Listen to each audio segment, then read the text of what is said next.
decided on closed-ended questions, rating scales with 5 or 7 points, fully labeled. You've got some words. Or maybe you're tempted to present the items in a grid or a matrix. And to do that, you'd have to give all the questions the same response options.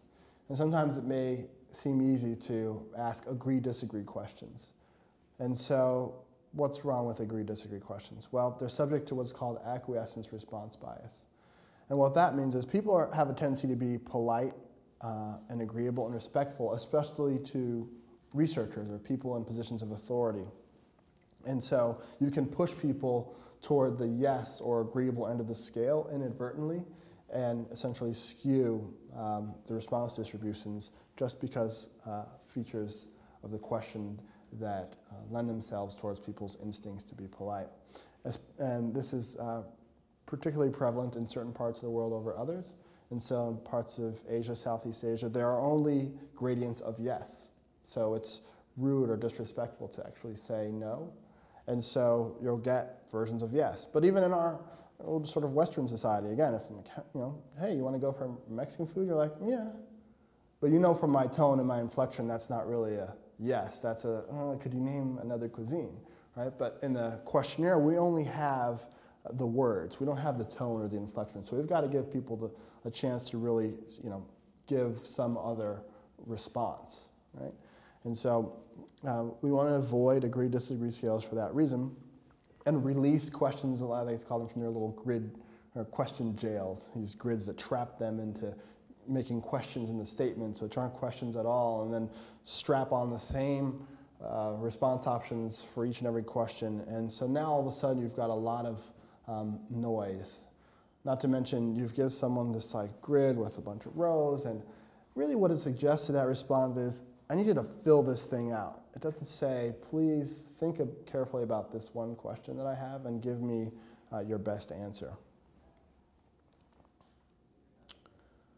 So let's take an example.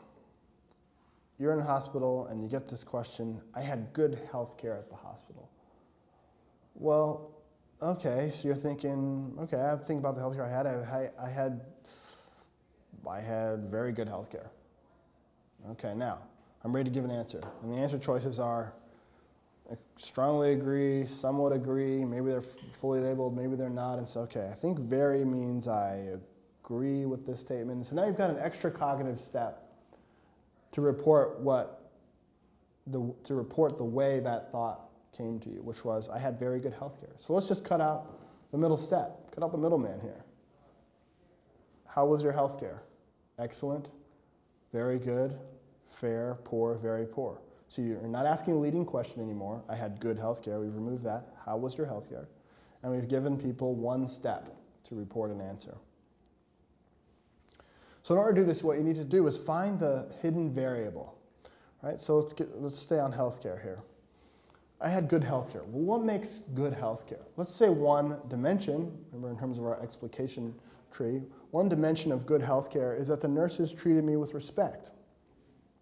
Okay, so remember, we don't want to tell people statements, we want to ask questions. So that becomes, how respectful were the nurses? And we know that you can either be the most respectful a person could ever be or the least, like no respect. And so now we're starting to feel that that's a unipolar construct. So we need 5 scale points, equally spaced, and you get extremely, very, somewhat, slightly, not at all respectful in one easy step.